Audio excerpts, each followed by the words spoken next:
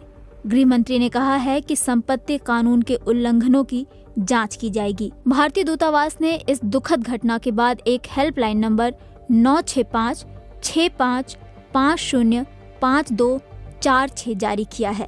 सहायता के राहुल गांधी ने 2 सीटों पर शानदार जीत हासिल करने के बाद अब 1 सीट से इस्तीफा देना पड़ेगा। देखना यह है कि राहुल गांधी वायनाड छोड़ेंगे या रायबरेली।